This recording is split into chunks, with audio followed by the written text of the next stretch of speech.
Bonjour, content de vous retrouver encore cet après-midi. Aujourd'hui, on va parler des plantes d'appartement. Je vais vous donner quelques conseils pour essayer de les cultiver à la maison et aussi quelques conseils pour les multiplier.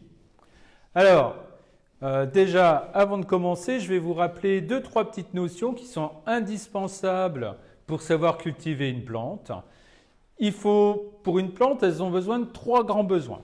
Il leur faut de la lumière, de l'eau et des sels minéraux, donc de la nourriture. Et je vais vous montrer un petit peu comment tous ces éléments, vous allez pouvoir les apporter dans votre maison. Alors, on a dit il faut de la lumière pour les plantes. Vous savez que les plantes vertes, elles font de la photosynthèse. La photosynthèse, vous savez, vient des couleurs vertes du feuillage.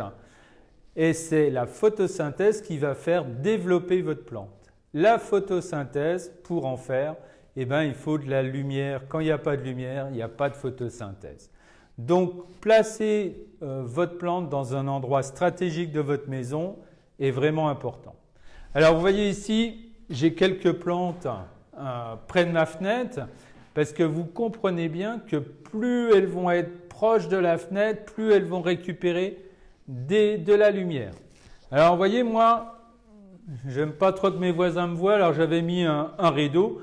Mais vous voyez, on perd énormément de lumière. Regardez, si je lève mon rideau, mes plantes, elles vont profiter au maximum de la lumière.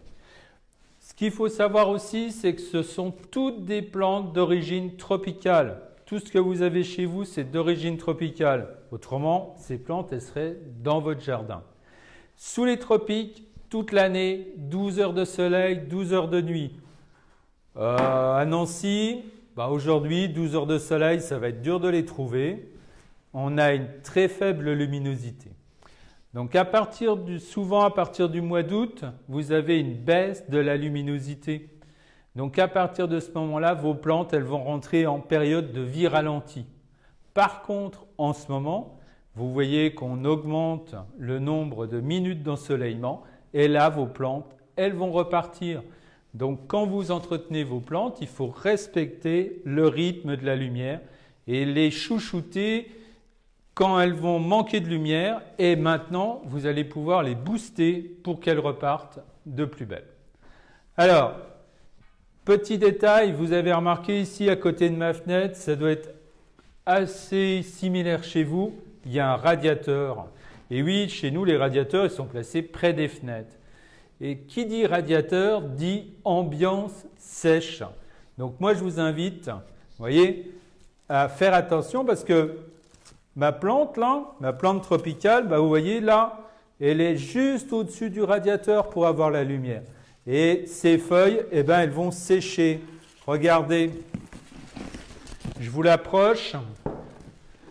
Et vous voyez cette extrémité des feuilles ici? Quand vous avez l'extrémité des feuilles qui sont brunes comme ça, souvent c'est parce que votre ambiance est trop sèche. Donc une des solutions, ça peut être de mettre une soucoupe avec des cailloux et de l'eau. Je vous rappelle que l'eau ne doit pas toucher le fond du pot, autrement ça fait pourrir les racines. Et la meilleure des solutions, c'est encore de mettre un saturateur à votre radiateur. Ça va créer une ambiance humide autour de votre plante. Et ça va limiter ces petits désagréments. C'est jamais trop joli quand on a l'extrémité des feuilles qui est brune. Alors, on parle de la lumière. Maintenant, on peut aussi parler de l'eau. Vous voyez que ça va assez ensemble. Donc, je vous ai dit, ce qui est important pour beaucoup de plantes, c'est d'avoir une ambiance humide. Naturellement, vous ne vivez pas dans votre salon comme sous les tropiques, vous n'avez pas 90% d'hygrométrie, donc il va falloir adapter. Donc, je vous le rappelle, saturateur, on a parlé des soucoupes avec par exemple des billes d'argile et toujours un petit peu d'eau. L'eau va s'évaporer autour de votre plante et va donner un peu de fraîcheur. Vous pouvez aussi vous amuser à vaporiser vos plantes. Vaporiser les plantes, ça va leur permettre d'avoir un moment de fraîcheur. Attention à la tapisserie, parce que si vous vaporisez vos plantes tous les jours ou plusieurs fois par jour, vous risquez d'avoir des petits soucis avec votre tapisserie qui va très rapidement se décoller. Alors, pour l'arrosage, il faut adopter un rythme d'arrosage. Alors, ce qu'il faut surtout bien se rendre compte, c'est que les plantes sont comme nous, elles transpirent. Plus il va faire chaud, plus elles vont transpirer. Plus elles ont de feuilles, plus elles transpirent. Regardez cette plante. Vous la connaissez, c'est un spathiphyllum, super plante d'appartement, très facile à cultiver. Vous voyez, la masse des feuilles de ma plante est toutes des feuilles assez grandes. Donc cette plante, si vous l'avez chez vous, qui fait 20 degrés, 30 à 40% d'hygrométrie, elle va transpirer énormément, très souvent. Donc si vous l'arrosez pas assez souvent, vous allez avoir le bout des feuilles qui va s'abîmer, qui va brunir. Donc une plante comme ça, il vaut mieux l'arroser 2 fois par semaine. Alors quand on commence à arroser certaines plantes 2 fois par semaine, moi je vous propose de vous organiser et d'avoir vos jours d'arrosage. Par exemple, vous arrosez toutes les semaines, les lundis et les jeudis. Bon, ça tombe bien, il n'y a rien à la télé le soir là. Donc les lundis soirs, vous arrosez vos plantes, vous vous tracassez plus et vous savez que le jeudi, vous devez recommencer. Ça évite de les arroser trop souvent ou bien de rater un arrosage. Et là, rapidement sur ces plantes-là, vous avez des taches sur les feuilles.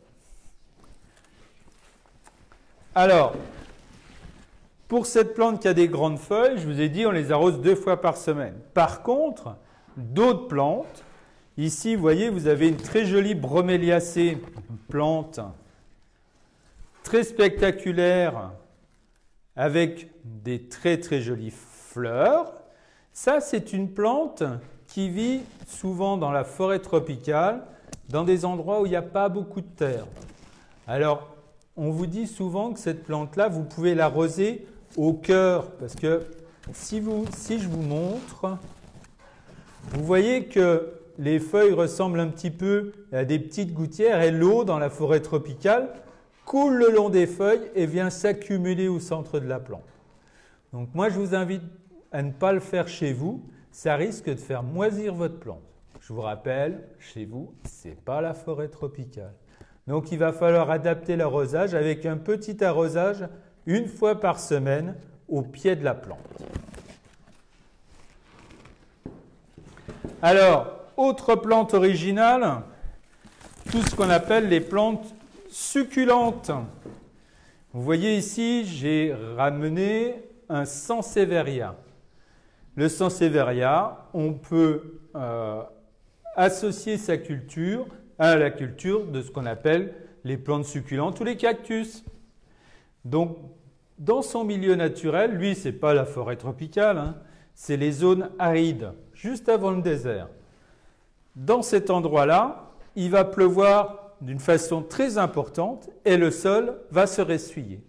Et moi, ce que je vous invite à faire, c'est avoir la même pratique sur votre plante. Vous l'arrosez copieusement. Naturellement, vous ne laissez pas d'eau dans la soucoupe, quitte à la vider. Et une fois que la motte est sèche, vous l'arrosez de nouveau.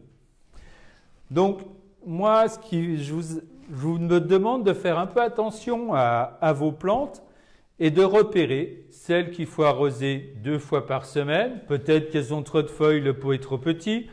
1 fois par semaine. Ou bien, comme les plantes succulentes, 1 fois tous les 15 jours. Et en hiver, 1 fois toutes les 3 semaines. Donc, voilà pour l'arrosage. Alors, avec l'arrosage, on peut parler de l'engrais. L'engrais, c'est quand même assez important, puisque vous avez une plante qui va être dans un milieu assez réduit. Un pot de fleurs, vous voyez, ce n'est pas énorme. Votre plante, elle a vite fait de faire le tour du volume de terre. Et l'engrais va lui permettre de se développer. Alors, des plantes Des engrais, il y en a plusieurs. Moi, je vous en ai ramené. Vous voyez les flacons un peu jaunes qu'on a l'habitude de voir. Des engrais un peu plus naturels. Les engrais naturels, ça peut être très intéressant, notamment, ils sont riches en oligo-éléments. Ils vont être aussi intéressants si vous cultivez des agrumes. Ça va aider à la croissance des agrumes. Et vous voyez, celui-ci, il est mentionné fleurs. Et vous avez d'autres engrais qui sont mentionnés plantes vertes. Alors, chez vous, il vous faut simplement deux types d'engrais. Un engrais à fleurs et un engrais à plantes vertes. Alors, regardez. Comment ça se passe, un engrais? Si vous regardez la composition de votre engrais, vous allez retrouver toujours trois lettres. Vous allez retrouver un N, vous allez retrouver un P et vous allez retrouver le K. À chaque fois, vous allez avoir des numéros qui sont associés à ces trois lettres. Ces numéros vont vous donner la quantité de N, donc d'azote, la quantité de potasse ou la quantité de phosphore. Alors ça a une influence sur la croissance de votre plante.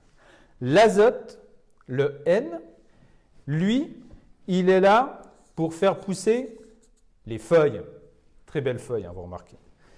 Donc plus vous allez mettre d'azote, plus vous aurez des feuilles importantes. Par contre, moins vous aurez de fleurs.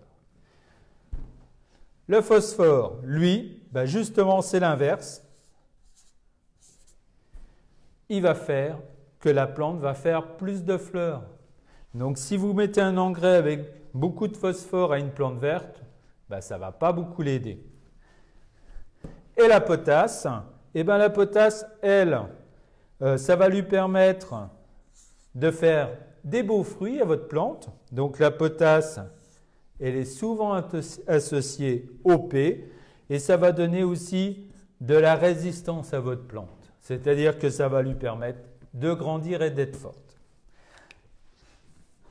Alors, je vous dis que l'engrais va souvent avec l'arrosage, puisqu'une plante, quand vous lui mettez de l'engrais, il faut toujours qu'elle soit riche en arrosage. Vous ne pouvez pas mettre d'engrais sur une plante qui est sèche. Ça va lui faire une indigestion, tout simplement. Donc, si vous arrosez le lundi, le mardi, vous pouvez mettre votre engrais. Alors, personnellement, il existe plusieurs types d'engrais, mais personnellement, moi, j'utilise beaucoup d'engrais liquides. Vous avez des engrais solides que vous pouvez mélanger à votre terre. Moi, je préfère l'engrais liquide parce qu'au moins, là, je sais quand je l'applique et je vois tout de suite l'effet.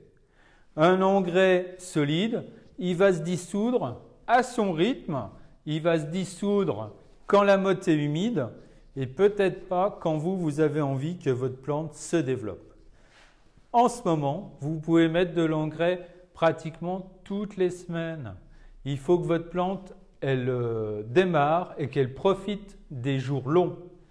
Donc n'hésitez pas forcément une grosse dose, mais régulièrement de l'engrais.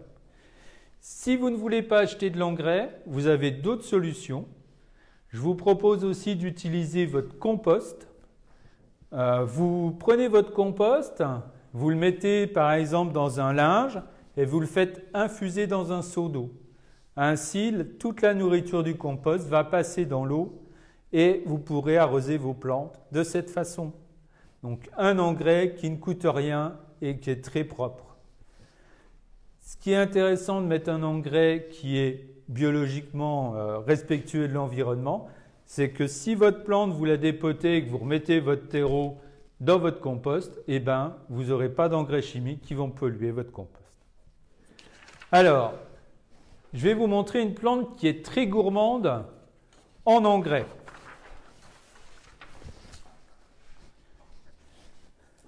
Regardez. Vous la connaissez tous, le phalaenopsis, cette orchidée qui est tropicale. Alors vous voyez, cette orchidée, elle a une particularité, c'est qu'elle vit sans terre. C'est normalement en forêt tropicale, on y revient, elle vit accrochée aux arbres, elle va simplement se nourrir de l'humidité et de la chaleur. Un peu comme nous quand on est en vacances, enfin presque. Et donc cette plante, si vous ne lui mettez pas d'engrais, elle ne va pas se développer, elle ne va pas trouver de nourriture dans le milieu naturel. Dans votre salon, il n'y en a pas beaucoup. Donc, il faut lui mettre régulièrement de l'engrais. Alors, pour entretenir une orchidée, un phalaenopsis, rien de plus simple. Toutes les semaines, vous les faites prendre un bain. Alors, vous ne trempez pas tout, vous mettez juste l'eau au niveau des racines, vous laissez imbiber un quart d'heure, vous la sortez et là, vous pouvez lui remettre de l'engrais. Toutes les semaines aussi, en petite quantité. Et là, naturellement, un engrais à fleurs. Alors, si vous avez la main verte, vous avez aussi d'autres orchidées. Je vous profite un petit peu en ce moment pour vous montrer ces fleurs. Donc là, vous avez un Paphiopedilum. À l'inverse de celle qu'on vient de voir, du Phalaenopsis, ça c'est plutôt une orchidée de serre froide. Donc elle ne demande pas beaucoup de chaleur pour fleurir. Vous pourrez la sortir en été. Elle va profiter de l'humidité et de la luminosité. Faites attention si vous sortez votre orchidée l'été, c'est que les escargots et les limaces adorent grignoter les feuilles des orchidées. Et il faudra la rentrer un peu plus tôt, début octobre, pour pas qu'elle ait eu trop froid. Alors, comme j'évoque avec vous le fait de sortir l'orchidée dehors, vous savez que toutes vos plantes d'appartement peuvent sortir dehors l'été. À partir de fin mai, quand les journées sont douces, vous pouvez sortir vos plantes dehors. L'avantage, c'est qu'elles vont souvent être rincées par l'eau de pluie, ça va les nettoyer. Elles vont prendre beaucoup de lumière et elles vont se développer assez rapidement. Faites attention simplement en les sortant, c'est que votre plante, elle pourrait prendre un coup de soleil. Donc 15 jours à l'ombre, 15 jours à la mi-ombre, et après, vous pouvez les laisser sur une zone plus ensoleillée. Évitez toujours l'ensoleillement entre midi et 16 heures, qui est quand même très chaud et trop brûlant pour ces plantes qui sont en pot et qui vont vite se dessécher. Alors, on a évoqué donc la nourriture des plantes par l'engrais, mais naturellement, la plante, elle vit dans un pot. Alors, un pot qui va contenir un mélange de terre, et dans ce mélange de terre, elles vont trouver les sels minéraux. Vous voyez, les trois grands besoins des plantes, la lumière, l'eau et les sels minéraux. Donc, il y a une partie des sels minéraux qui vont être dans le mélange de terre que vous mettrez pour votre plante et qui sera complété régulièrement par les engrais. Alors, mélange de terre, pot, je vais peut-être vous parler aussi des pots, des différents types de pots que vous pouvez rencontrer. Vous en voyez de toutes sortes. Je ne vais pas vous en présenter des tonnes, mais vous avez simplement, vous savez que vous avez deux catégories de pots. Vous avez les pots en plastique. J'en ai pris un très joli là pour vous exprès. Pot en plastique, vous avez pratiquement toutes les couleurs maintenant. Donc ça peut être aussi harmonieux, gai. Je vous invite à trouver aussi les soucoupes qui vont avec. Les pots ils sont toujours perforés, puisque naturellement, l'eau, elle ne doit pas rester accumulée au fond du pot. Alors l'avantage du pot en plastique, c'est son poids. Donc très léger, qui a un avantage si vous bougez votre plante, qui peut être un inconvénient quand vous avez une plante trop grande. Il peut ne pas être assez solide, faire son poids et il peut tomber avec la plante plus facilement. Autre avantage du pot plastique, c'est qu'il n'est pas poreux. Donc quand votre plante retient l'eau, l'eau ne va pas s'évaporer. Par exemple, si vous avez un chauffage au sol, par exemple, l'eau va moins s'évaporer et la plante va garder plus l'eau pour elle au lieu que l'eau, elle s'évapore. Donc, des avantages et des inconvénients. Le deuxième pot, le pot en terre, vous le connaissez bien, c'est le pot qui est le plus classique. En réalité, les deux sont pas plus écolos les uns que les autres, hein, le plastique, pétrole, mais pour faire des pots en terre, il faut souvent les cuire, donc forcément on utilise aussi de l'énergie. Alors, avantage, inconvénient, bah, c'est l'inverse, son poids ne bascule pas, mais il est lourd, si vous avez des très grosses plantes, ça peut poser problème. Il est poreux, bon, ça peut être intéressant pour certaines plantes qui n'aiment pas une plante succulente, par exemple, qui ne va pas aimer que l'humidité reste dans ses racines. Alors, pour ces pots-là, vous avez peut-être déjà vu aussi que vous avez des pots qui sont vernis. Alors, donc, vous avez un pot en terre, ce qui garde un peu le charme de la terre. Il faut dire que c'est souvent plus élégant. Alors, ce qu'il faut savoir aussi, c'est que vous pouvez vous-même vous amuser à peindre des pots. Vous voyez, ça, c'est mes enfants qui ont dû les peindre il y a un peu plus de 10 ans. Bon, ils ont un peu vécu, mais ça ne tient pas si mal. Je ne sais pas si c'est eux qui les ont décorés, vous voyez leur côté artiste. Et en réalité, vous pouvez aussi vous amuser. Donc voilà, ça peut être aussi une petite activité intéressante. Et puis, ben voilà, vous pouvez avoir un pot qui est en harmonie avec la peinture de votre maison. Voilà, c'est une possibilité. Et donc, les pots peints, vous voyez qu'ils vont garder quand même un peu de texture de la poterie. Ils vont garder le poids, mais ils vont être moins poreux. Donc, vous voyez, vous pouvez avoir un mix entre les deux en peignant votre pot.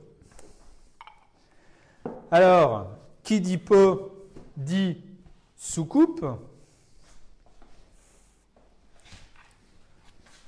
Alors, naturellement, moi, je vous invite quand même à avoir une soucoupe qui est proportionnée à votre pot. Là, je crois que j'ai bien dimensionné. Naturellement, hein, il faut que la soucoupe soit un peu plus grande que le pot, mais pas immense. Vous avez aussi le cache-pot. Donc, le cache-pot qui va masquer l'aspect un peu inesthétique du pot. Attention, danger sur le cache-pot, c'est qu'on ne voit pas toujours ce qui se passe au fond. Donc si vous prenez un cache-pot, n'hésitez pas à le prendre un peu plus large que votre plante pour pouvoir passer au moins un doigt et un regard. Pourquoi un regard? Pour voir si effectivement il n'y a pas de l'eau qui stagne au fond. Les racines, malgré ce qu'on peut imaginer, ont besoin de respirer tout le temps. Si vous avez de l'eau qui va stagner au fond de votre cache-pot, l'eau va remonter dans votre terre, ça va asphyxier les racines et c'est comme ça qu'on fait mourir une plante très rapidement.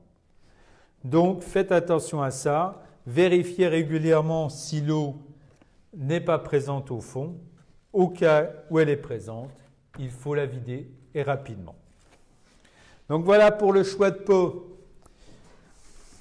Alors, si on a une plante, est-ce qu'il faut la rempoter? C'est toujours la question. Est-ce que je dois rempoter tous les ans mes plantes? Est-ce que je peux les laisser dans mon pot? Voilà la question. Eh bien, il n'y a pas de règle. Ça va être à votre appréciation. Si vous voyez, regardez cette plante. On reprend cette plante. Vous voyez, elle est plutôt resplendissante. Ici, mais j'arrive même à me cacher dedans. Donc, elle est plutôt assez intéressante. Pourquoi aller la rempoter si elle vit bien sa vie dans son pot? Le rempotage, c'est quand même une perturbation pour votre plante. Donc, si vous pouvez l'éviter, pas de souci, évitez-le. Si vous mettez régulièrement de l'engrais, vous pouvez retarder le rempotage. Et puis le rempotage, ça peut être aussi quelque chose de compliqué à faire. Vous voyez, si vous avez une grande plante comme celle-ci, avec un énorme pot, rempoter cette plante peut être compliqué. Donc à ce moment-là, vous pouvez aussi simplement ajouter un mélange de compost, 2 tiers de compost, 1 tiers de terreau, pour surfacer la plante. Surfacer, ça veut dire qu'on va ajouter au-dessus de la nourriture. Et quand vous allez arroser, la nourriture va descendre dans le pot. C'est pour ça aussi que si on revient sur l'arrosage, il faut toujours arroser votre plante sur l'ensemble de la surface du pot pour bien que toute la nourriture et l'eau gagnent toutes les racines de votre plante. Alors, je vais quand même vous montrer comment on peut rempoter une plante. Quelles sont les règles? Alors, on va commencer par une petite plante. Vous voyez, ça, c'est une bouture que j'ai fait l'année dernière. C'est un petit ficus. Mon petit ficus, donc voilà, il est dans son pot. Est-ce que je dois le rempoter ou pas? Alors là, je cache une autre plante. C'est un myosotis parce que vous voyez, chez moi, j'ai utilisé le compost de la maison et il y avait des graines de myosotis. Et je vais avoir un myosotis avec mon ficus. Alors, pour voir si je dois rempoter cette plante, je vais regarder s'il a beaucoup de racines. Donc, pour dépoter une plante, souvent, ce qu'il faut faire, c'est qu'il faut maintenir la plante au collet. Vous voyez, le collet, c'est la partie basse de la plante. Je vais la maintenir avec mes doigts. Et je retourne le pot. Pourquoi je retourne le pot? Parce que je ne vais pas tirer sur la plante au risque de l'arracher. C'est le poids de la motte qui va faire que la plante va se dépoter. Donc je recommence, je tiens une partie de ma motte, je retourne. Là, j'ai des indices, j'ai quelques racines qui sont sorties du pot. Donc vous voyez, c'est un indice qui veut dire que là, elles commencent à toquer à la porte, elles ont envie de sortir. Il n'y a plus assez de place. Alors, je vais donner un petit coup sur le bord de la table pour décoller ma motte. Vous voyez? Je décolle. Je fais attention à toutes mes racines. Toutes mes racines sont importantes. Je retourne et vous voyez, ma plante est très bien enracinée. Donc, je vais pouvoir la rempoter. Ce que je vais surtout faire, c'est que je ne vais pas briser la motte. Ce qu'il faut savoir dans les racines, c'est que c'est les extrémités des racines, la petite partie qu'on appelle le chevelu, qui va nourrir la plante. Si j'arrache toute cette partie-là, eh bien, toute la partie qui nourrit la plante, elle va être absente. Et donc, ça va être un choc encore supplémentaire. Simplement, ce que je vais faire, c'est que je vais gratter, un peu déstructurer ma motte, tout doucement, voyez, en libérant les racines, sans les arracher. Alors, c'est pour ça que c'est important d'aller régulièrement voir sa plante, parce que si vous avez trop de racines qui sont emmêlées, eh bien là, ça devient difficile de faire ce que j'ai fait. Alors, un signe, si vous allez dans un magasin acheter une plante, si vous voyez que cette plante a trop de racines qui sortent du pot, vous ne l'achetez pas. C'est une plante qui a traîné dans les rayons et elle va perdre son dynamisme de croissance et elle va pousser beaucoup plus lentement qu'une plante qui a été rempotée au bon moment. Ça, c'est très important à choisir. Alors, je reprends ma plante. Alors, qu'est-ce que je vais choisir comme pot? Eh bien, vous voyez, mon pot d'origine est celui-là. Je vais choisir un pot qui a un diamètre légèrement supérieur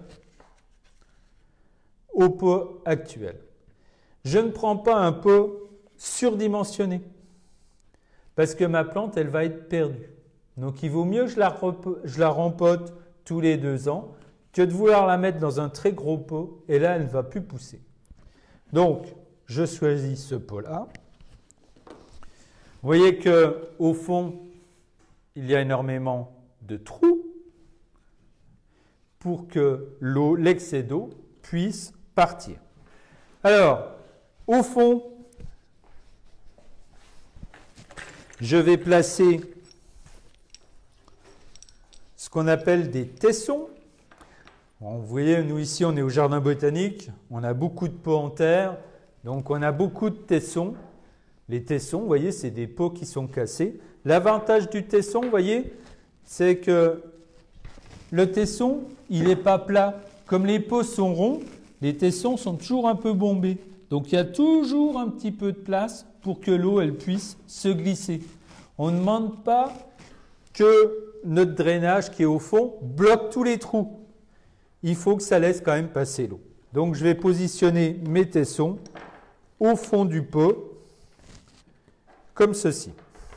Donc j'en prends pas des très gros, hein, parce que en réalité, mon pot est assez petit. Ce que je fais aussi, j'utilise, ça c'est un gel un film de forçage, il va faire ma séparation entre mes tessons ou mes billes d'argile et ma terre. Comme ça, quand je vais dépoter ma plante la prochaine fois, la terre et les tessons ne vont pas se mélanger.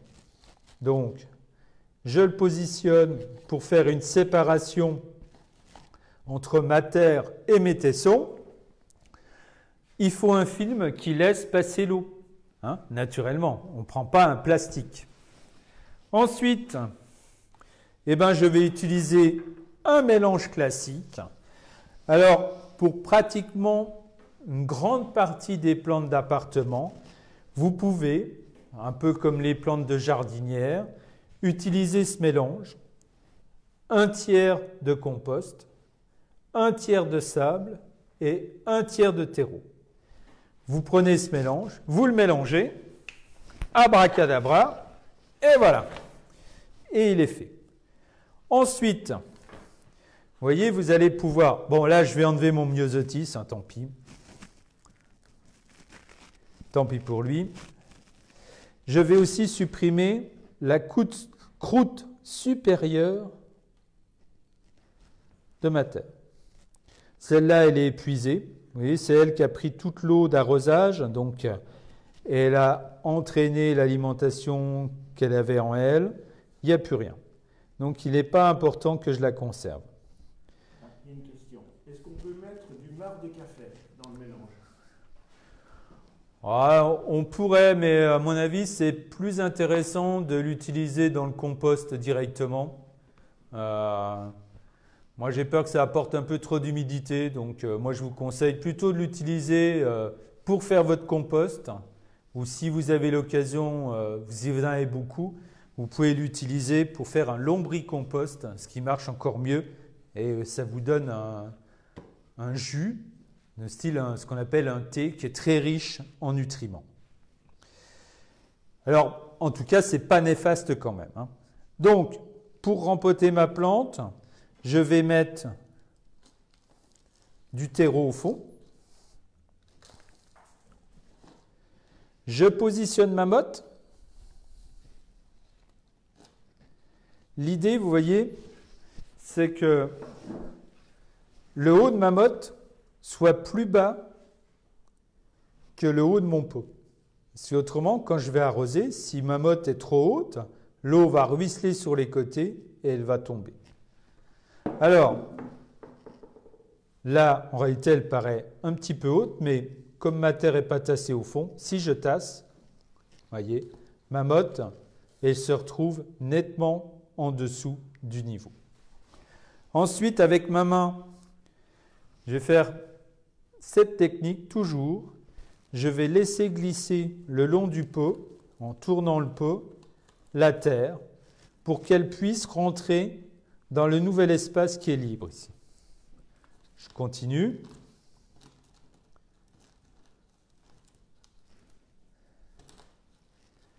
Et ensuite, avec mes doigts, je vais tasser les bords.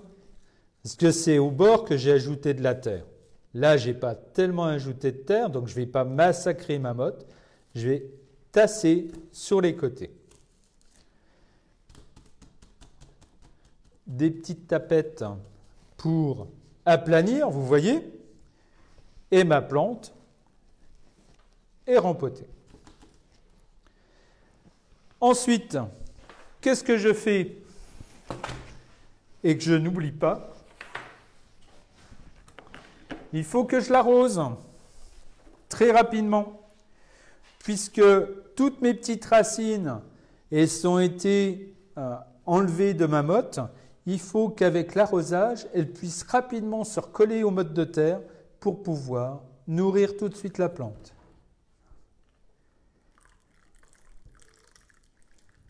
Donc j'hésite pas, je mouille énormément, quitte à avoir beaucoup d'eau dans ma soucoupe, c'est pas grave, je la viderai après. Mais là, il faut que tout puisse bien être imprégné. Et ensuite, je reprendrai mon rythme d'arrosage régulier, une fois par semaine. Alors, je vous ai dit ça, c'est une petite bouture que j'avais fait l'année dernière. En réalité, je fais tout le temps des boutures. C'est une petite manie. À chaque fois que je vois un morceau de plante, je ne peux pas le jeter et je la bouture. Alors, on a préparé quelques boutures pour vous montrer qu'on peut aussi bouturer des plantes d'appartement. Une question. Peut-on utiliser des petits bouts de bois d'hivernage pour le film entre la terre et les billes, des petits morceaux? Oui, après, il faut les faire pour les voiles. Si vous en prenez des petits morceaux, vous n'avez pas un grand morceau, il suffit de les faire chevaucher. L'idée, c'est que la terre, quand vous arrosez, elle ne passe pas directement entre les cailloux du drainage pour éviter de boucher votre drainage. Vous voyez, c'est un peu comme quand vous faites un drain dans un jardin. Souvent, vous l'enrobez d'un film pour éviter que la terre vienne boucher les trous. Là, c'est la même logique. Alors, les boutures, est-ce qu'on peut tout bouturer? Presque tout. Alors, pour les plantes qu'on pourra bouturer, c'est les plantes qui sont capables de faire du bois. Vous voyez ici, j'ai un ficus. Vous en avez tous des ficus à la maison, hein.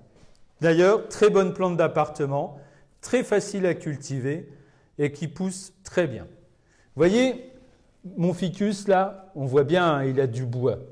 Par exemple, celui qui est à côté, le trèfle, c'est Oxalis. Alors cet Oxalis, je vous le montre quand même parce que on le trouve maintenant souvent dans les jardineries sur des plantes ornementales. N'hésitez pas à l'acheter, à le mettre chez vous. Vous voyez en ce moment, il est en train de fleurir. C'est assez sympa. Donc celui-là, il n'a pas de bois. Donc lui, je ne pourrais pas le bouturer. Je pourrais certainement diviser des touffes, mais pas le bouturer. Donc mon ficus, on revient à lui qui fait du bois. Je vais le bouturer. Alors, je vous ai pris un morceau de plante, d'une autre plante. Ça, c'est un Peperomia.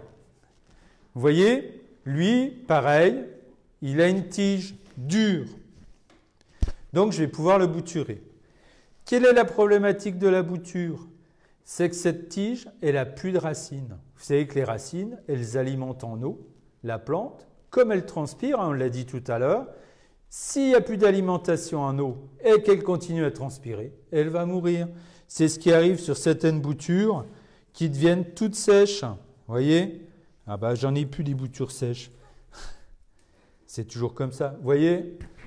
Ça, c'est une grosse réussite. Mais même nous, on arrive à en rater. Hein. Donc n'ayez pas peur. Celle-là, elle a séché. Elle n'a pas eu le temps de faire des racines. Et ces petites feuilles qui étaient là ont déshydraté toute la plante et elle est sèche. Alors, quelles sont les techniques à adopter?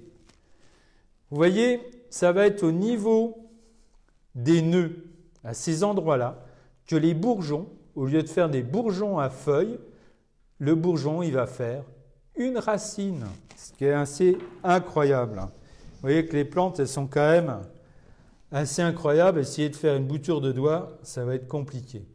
Donc, juste sous ce bourgeon, on va couper d'une façon très nette la tige à 1,5 cm sous cet œil. Je coupe, magique. Et ma bouture est préparée en partie. Je vais supprimer un maximum de feuilles. Je vous ai dit, les boutures, si on garde les feuilles, elles continuent à transpirer et ma plante, elle va se dessécher. N'ayez pas peur, Je vais presque pas lui en laisser.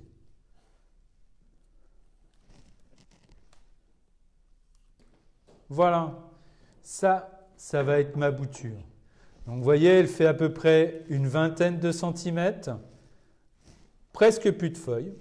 Et je vais la mettre dans un mélange qui va être un mélange de sable et de terreau. Alors, je vous ai préparé ça. Alors souvent, vous savez, quand on fait des boutures, on peut utiliser des bouteilles d'eau. Mais moi, je ne bois pas d'eau en bouteille chez moi, donc je suis embêté. Donc, j'ai mon pot, j'ai mon mélange avec le sable et le terreau. Je prends mon doigt, je ferai un pré-trou, je mets ma bouture dans ce mélange. J'appuie bien pour pas qu'elle tombe. Je fais quoi? Je l'arrose. Je n'oublie pas de lui mettre un peu d'eau. Et ensuite, je vais mettre un plastique. Ça, c'est un super plastique de congélation. Vous voyez? J'ai mis, vous avez vu, 2 petits tuteurs pour éviter que mon plastique touche ma plante. Et là, ce mélange-là, je vais le mettre à la lumière, à la chaleur, et ma plante va rapidement s'enraciner.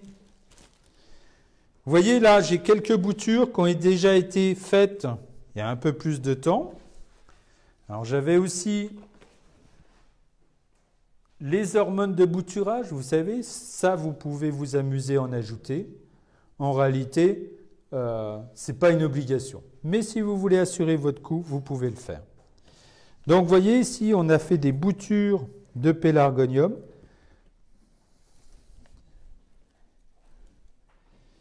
Alors, ici, on voit, vous voyez, alors je ne sais pas si vous allez le voir, vous avez un bourrelet qui s'est formé à la base de la tige. Et de ce bourrelet, on commence à voir apparaître 2 petites racines. Donc à ce stade-là, vous savez que votre bouture, elle est pratiquement réussie. On voit? Alors, donc nous, on s'est amusé à bouturer plein de choses. Peut-être des choses qui vous semblent un peu simples. Vous savez, ce qu'on appelle la misère. En réalité, moi, je vous invite à les bouturer maintenant, parce que si vous faites des jardinières pour votre été, vous pouvez facilement mettre ces plantes en jardinière, et ça vous fait des plantes qui vont vous coûter rien du tout. Donc la bouture, c'est quand même très intéressant pour échanger, pour donner des plantes, et pour aussi les cultiver dans votre jardin, pour décorer votre jardin l'été. Donc naturellement, maintenant, cette plante, je vais la rempoter, comme j'ai rempoté tout à l'heure ma petite bouture, dans un mélange toujours identique. Et j'ai plus besoin de lui mettre une cloche en plastique. Alors, pour terminer, je voulais juste vous montrer les prédateurs qui peuvent attaquer vos plantes. Alors, on va juste terminer là-dessus, puisque vous avez peut-être des soucis d'entretien de plantes par rapport à des prédateurs. Alors là, je vous en ai réservé 2. Alors, ici, vous allez vous apercevoir que vos plantes peuvent être abîmées, attaquées, souvent parce que au sol, vous allez avoir une matière collante. En réalité, cette matière collante, elle est cet animal qui est une cochenille farineuse. Vous voyez les taches blanches là? Il y en a un petit peu partout. Hein. Donc c'est l'urine de cet animal-là qui se nourrit de la sève de votre plante. Donc comme elle se nourrit de la sève de la plante, ça appauvrit la plante. Et au sol, contre la table, le meuble, vous allez trouver des matières collantes. Et là, vous êtes sûr que vous avez des cochenilles ou des pucerons. Donc vérifiez bien. Vous voyez que ces animaux, ils ont tendance à se cacher toujours sous les feuilles. Donc, la cochenille farineuse. Maintenant, on va aller à la chasse à la cochenille à carapace. Alors, on va en retrouver ici. On essaye de faire la mise au point. Donc vous voyez, ça fait comme des petites capsules un peu brunes. Ici, elles sont gentilles parce qu'elles sont sur la surface de la feuille. Mais souvent, vous voyez, si on retourne, un bracadabra, vous en avez beaucoup plus en dessous. Et c'est souvent là qu'elles sont cachées, ou des fois entre les feuilles. Donc pour vous séparer de ces animaux-là, quand vous n'en avez pas beaucoup, vous pouvez rincer votre plante à l'eau en faisant tomber les animaux. Vous pouvez aller avec un coton-tige, avec un peu d'alcool ou d'éther pour les tuer. Et puis pour les embêter, vous avez toujours le savon noir. Autrement, après, il faut des produits plus, des insecticides chimiques qui vont infester la sève et qui vont tuer les insectes. Donc là, si vous faites des traitements comme ça, je vous invite à mettre vos plantes dehors pour les traiter, pour ne pas polluer votre intérieur. Voilà. Un petit marathon pour l'entretien de vos plantes. J'espère que vous avez appris quelques petites choses. Si vous avez des questions, n'hésitez pas, on pourra vous répondre. Et puis, je vous invite à nous rejoindre la semaine prochaine. La semaine prochaine, on change de domaine. On va retrouver Jean-Noël. Et Jean-Noël, il va repiquer ses tomates. Donc, si vous avez envie d'avoir des belles tomates cet été, il faut y aller. Voilà, à bientôt, bon week-end et à la semaine prochaine. Au revoir.